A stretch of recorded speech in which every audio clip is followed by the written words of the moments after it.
It always starts with something small, a flicker, a hum, a delay that feels longer than it should. The elevator doors shudder like they don't want to open, but we brush it off. Old building, we say, just a glitch. But what if it's not? Elevators are strange spaces, neither here nor there. A place between places. You enter on one floor and emerge somewhere else. But what happens when you don't come out? This story begins on the 7th floor. A regular Tuesday, a woman gets in, alone. She presses the button, the lights dim, the floor counter freezes, and then the elevator stops. No shaking, no sound, just a complete and sudden stillness. She presses the emergency button. No response, she calls out, no echo, and the walls, they start to feel closer.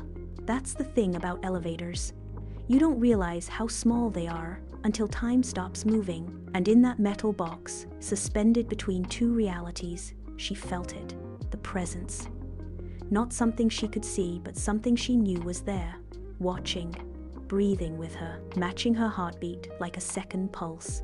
And then the lights cut out. Darkness, utter blackness, except in the corner, a glow, a dim red button she hadn't pressed, lit up on its own, and beneath it, carved into the panel with something sharp, the words, "I never left." It wasn't just mechanical failure, it was a trap, but not built with gears and cables. This elevator had become a vessel, a space between dimensions. Something had claimed it. We all fear being trapped. But this wasn't claustrophobia. This was containment. And whatever was in there with her didn't want her to leave. They found her hours later, unharmed, physically, but unresponsive. Eyes wide open, hands clenched like she was still holding on to something or someone. She never spoke again, not a word. Just stares at elevators now, refuses to enter. And every time she passes one, she whispers something under her breath. No one knows what, but one technician swears he heard her say, "It follows the silence."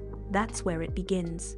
Not with a jump scare, not with blood, but with a quiet moment where something sacred, the ordinary, becomes suddenly, completely wrong. The elevator is just a box. But sometimes, when the doors close, something else gets in with you. And no matter how many buttons you press, there's no floor that takes you home again.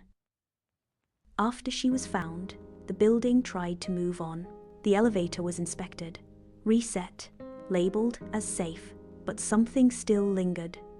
Not in the cables, not in the wiring, but in the air. That's when they checked the footage. The security office had a direct camera feed inside the elevator. When they pulled up the timestamp from the moment it froze, they expected to see her alone. But she wasn't. Frame by frame, the video showed her standing in the corner, visibly anxious, and next to her, a man. No movement, no expression, just standing. Still, facing the wall. The footage lasted 7 minutes. And during that time, the woman glances toward him several times. She even backs away, as if he said something, as if she was trying to get out, not from the elevator, but from him. And then, in the last minute, he turns. Not his head, his whole body, slowly, mechanical, until his face is fully visible. But here's the thing. He had no face, just a blur, like the lens refused to capture it, like the camera knew it wasn't supposed to. The footage ends, lights go out, screen turns black. The building manager watched the tape 5 times, then turned to the tech team and said, "I was there. I saw her go in, but she was alone. No one else entered the elevator. No one else exited. And yet, the man was there." Tenants began whispering, talking about strange things. One claimed to see someone in the elevator after hours, pressing no buttons, but the elevator still moved. Another, a child, said she saw a man with no eyes looking at her through the reflection from inside the elevator doors. But every time the camera was checked, nothing showed up, except once. 3:30, 3 a.m. The elevator is empty. Doors open and close over and over, as if someone's stepping in, then deciding not to. A flicker on the screen. And for just 1 second, 1 frame, there he is again. Same spot, same wall, same faceless figure. And in the static, just before the feed cuts, an audio spike, barely audible. But enhanced, it revealed a whisper. You're watching the wrong floor. Chills. Every time the elevator moves now, there's a pause, not because of the mechanics, but because people hesitate. What if he's still in there? Not a ghost, not a demon. Something else. Something that wears the shape of a man but isn't one. Something drawn to silence, to cameras, to the moment you think you're safe, but you're not. Because it's not always about what you see. Sometimes it's about what your eyes refuse to see. The stranger wasn't a ghost, he was a warning, and she heard it too late.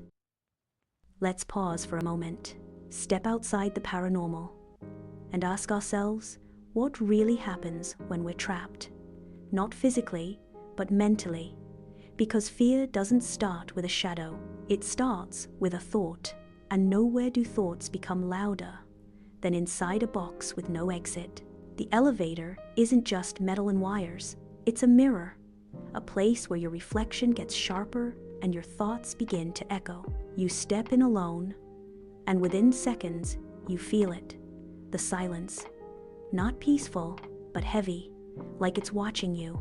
The lights hum, the walls close in, not literally, but psychologically. Your breath shortens. You try to focus, but your mind, it doesn't listen. It races. You remember a dream you had as a child. You remember your mother saying, "Don't look at the mirror in the dark." You remember the voice you once heard when you were half asleep and alone. And now, the elevator becomes a theater. The screen is your mind, and the movie, your worst fears replaying themselves. You think you hear something, a breath behind you. But there's no one there, or is there? Your brain begins to fill in the blanks, that flicker in the corner of your eye, the chill down your spine, the reflection in the brushed metal door that doesn't move when you do. These aren't ghosts, these are invitations. Your fear invites something in, something ancient, not a being, but a presence, and in the silence, it grows louder. That's what happened to her. The woman they found in that elevator. She wasn't attacked, she wasn't harmed, but something broke, and it wasn't her body. It was the boundary between what was real and what she believed was real. They say trauma is like a room with no windows, no fresh air, no time, just the same moment, on loop. That's what the elevator became for her, a space where time folded in, where her fear built a prison, and that prison opened a door. Not every haunting is supernatural. Some are psychological. But that doesn't make them any less real, because what we believe in the moment of fear becomes our reality. And sometimes, that belief, that invitation, is all it takes. So, when people say, "It was just her mind playing tricks," I ask, what if the trick was that her mind wasn't alone?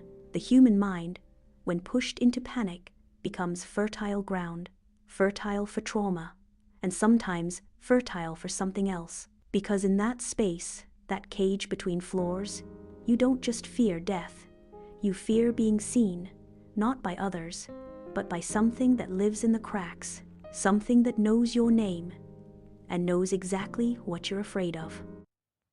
We trust machines. They operate by code, by current, by calculation. Elevators, especially, are the perfect system. Push a button, move between floors, arrive on time. But what happens when the machine stops obeying logic? What if it starts obeying something else? You see, people blamed the elevator. They said it malfunctioned. But the truth? Machines don't act on their own, unless something else is acting through them. That's what made this different. The doors didn't just close, they sealed. The lights didn't flicker, they responded. And the voice that came through the intercom, it wasn't human. Not in tone, not in language. A strange, echoing whisper that didn't come from the security team and wasn't recorded on their end. That's the moment everything shifted. The moment people realized this wasn't a mechanical failure. This was possession. But not of a person, of a space, of a structure. In older cultures, it was believed that spirits could inhabit objects, mirrors, dolls, even tools of daily life. Not because they were powerful, but because they were used, touched, trusted. Routine. And that's what the elevator was. A vessel of routine. A space we never questioned until it started answering back. The floor indicators began showing random numbers that didn't correspond to real floors. Like 6 or 1 Sandian Edian at 3 a.m. The doors opened on a floor that didn't exist. A blank hallway. No lights, no doors, just fog. And a shape waiting at the end. The woman who saw it screamed. The elevator slammed shut, but she swore the shape whispered to her through the speaker in a voice that knew her name. This wasn't technology failing. This was technology being used. The elevator became a conduit, a middle place, not just between floors, but between realms. Spirits don't care about steel or electricity. They need invitation, not permission. And the fear inside that elevator, the panic, the spiritual vulnerability, was all the invitation it needed. One priest called it a tear in the fabric, a thin place where the veil between worlds had worn down. He blessed the shaft, burned sage, left holy water on each floor, but nothing changed because the thing in that elevator didn't live in the wires. It lived in the space, in the silence, in the waiting, mechanical doors, electronic buttons, all powerless when the laws of spirit begin to override the laws of physics. This was no longer about malfunctions. It was about influence. The elevator, once a tool of convenience, was now an altar. And every time someone stepped inside, they didn't know if it would take them up or somewhere they were never meant to return from. When the elevator finally started moving again, people thought the nightmare was over. The doors worked. The lights stopped flickering. The readings showed normal, but some things never went back to normal. Like the tenants, some began using the stairs even if they lived on the 12th floor. Others simply moved out. And those who stayed, they started talking. One night, a janitor, someone who worked graveyard shifts, said he heard soft music playing from inside the elevator, but not elevator music. A lullaby. One he hadn't heard since he was a child. In another country, another tenant, an old man with poor eyesight, claimed he saw someone standing inside the elevator at 2 a.m. even though the doors were open. He described the figure as smiling too wide and not blinking. Then there was the teenager who posted a video on social media. She filmed herself entering the elevator. Mid-ride, the floor indicator skipped from 8 to 0. 0. Not a floor. Not in that building. And when she reviewed the footage later, a shape appeared behind her. Tall, blurred, head tilted sideways like it was listening. The video was taken down hours after posting. No explanation, no warning, just gone. The management labeled it mass hysteria.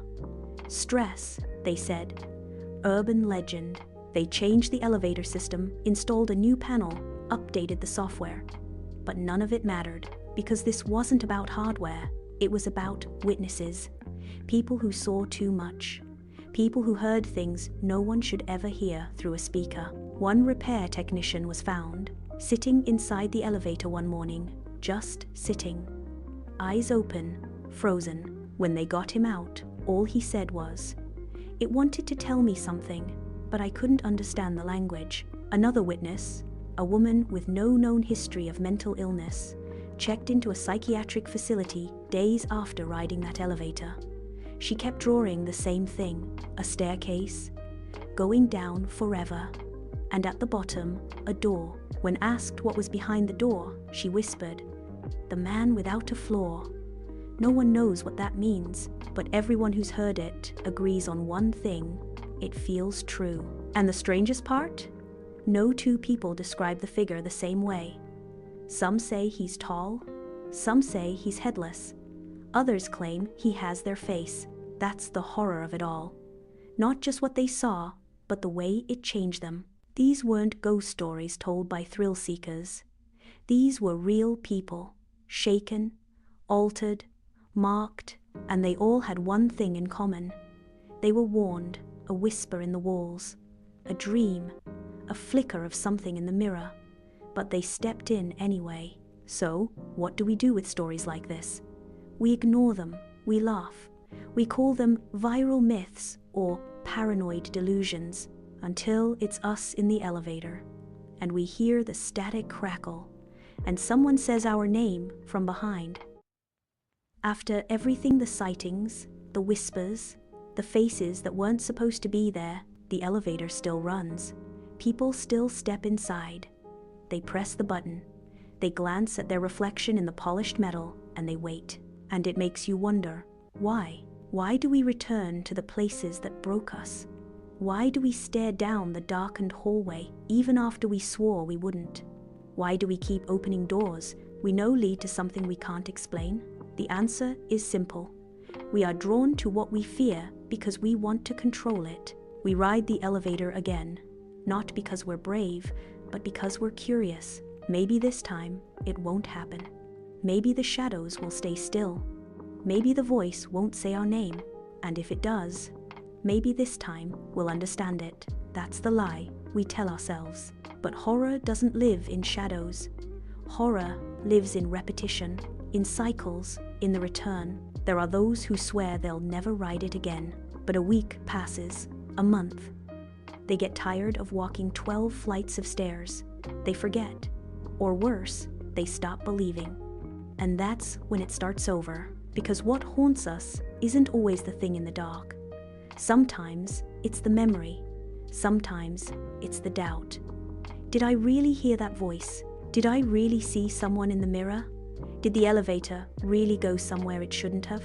That internal uncertainty becomes the perfect bait. Because when you doubt your own fear, you let your guard down. And that's when it strikes. See, horror doesn't just chase, it waits. It learns your rhythm, it listens. That elevator, it doesn't want to scare you, it wants to be part of your routine. So regular, so familiar, that you forget it once changed you. And then one day, at 3:33 a.m., the lights flicker again. The panel buzzes.